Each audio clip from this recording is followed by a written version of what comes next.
When people say that you need to be in your word, right? It's because of your word is literally a guide. It's a lamp unto my feet, right? So when I was not in my word, but I was just going to church, barely praying, all I seen was a girl that was not listening, a rebellious kid. I seen a rebellious kid. I could only see it. Not reading the word only allowed me to see it from a natural perspective. I just seen someone that was out of control. When I begin to get into my word, when begin to read the word of God and allow God to counsel me and to teach me, then I begin to start seeing the spirit that was behind my daughter but was acting like that was my daughter.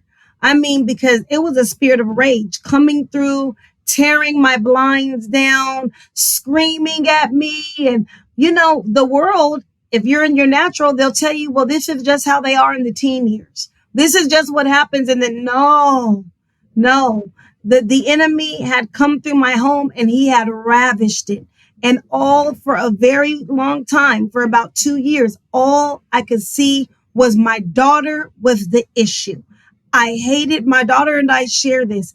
I hated my daughter and she hated me. She wished I was dead and I wanted her out of my house. And that's exactly what the enemy does to us when we're parenting.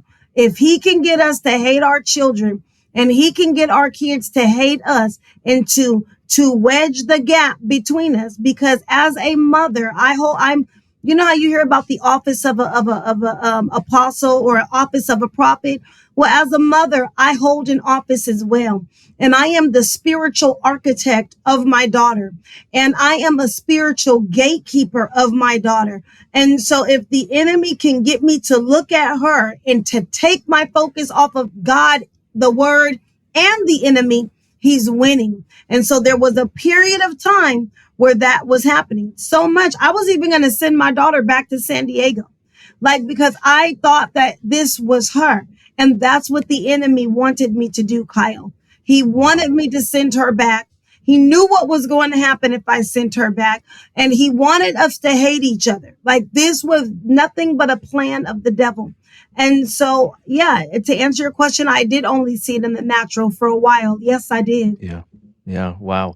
And that's something that's honestly not talked about enough. And that's in regards to the splitting of the family to get each other to hate each other, right? Children to mothers, mothers to children, vice versa. And nobody really sees it from the spiritual lens, right? Yeah. We tend to look at everything as the natural life, but really it's spiritually led first and then it's the natural, right? And so at least this is really good for folks in the audience that are hearing this, and maybe they're dealing with the same thing. Let's look at the spiritual root and not the natural root. And maybe the spiritual root, there needs to be some cleansing out, and then in turn you'll see the natural change out or adjust, if you will. So now your daughter goes to ministry. How does her life change then? Oh my goodness. It's a whole just complete turnaround.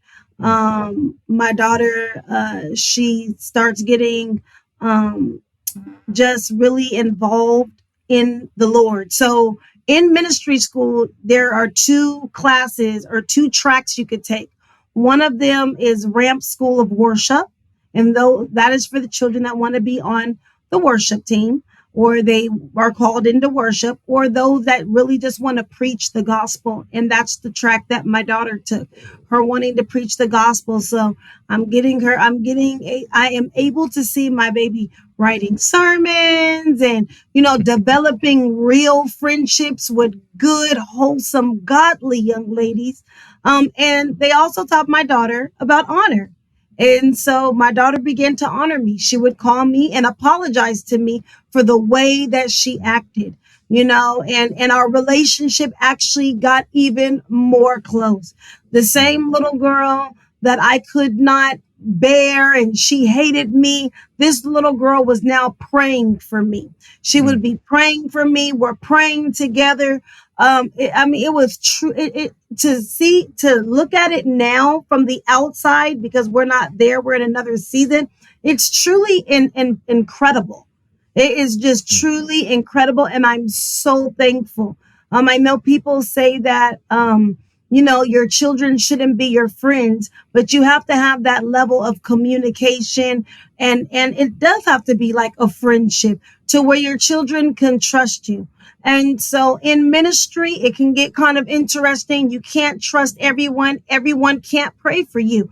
But now, everything that I poured into my daughter, and at times you think that, what you're saying is going on deaf ears, but it really didn't. And now I'm literally seeing the fruits of my labor. It didn't take 1 year. It didn't take two. It took 4, and I'm still seeing the fruits of my labor. But during that time in ministry school, it started off her kind of not wanting to be there. She's uncomfortable first time away from mom, and but she just kept working, and she kept like literally keeping the fire on her altar. I was just telling Mm. her the other day, there will be times she'll call me and she'll say, "Hey mom, I'll call you back. I'm going to pre-service prayer." And I was like, "Are they making you guys? I thought they don't make you." She's like, "They're not." She just had a hunger for the things of the Lord. She still has a hunger, but we're talking about in that time while she's in ministry school, hunger. I will go there and visit at a conference.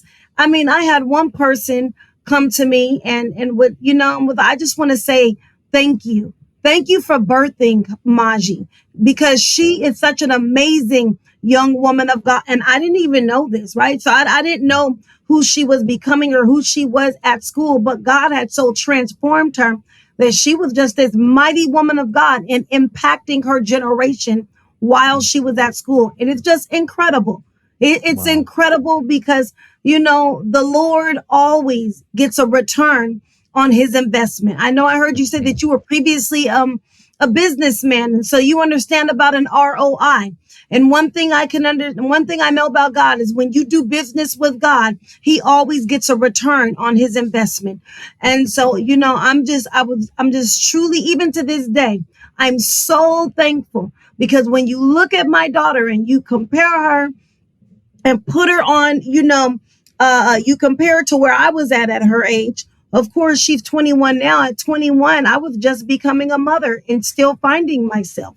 Didn't know who I was. Didn't Mm. have a true relationship with Jesus. And so I'm just truly, truly thankful. I really Mm. am.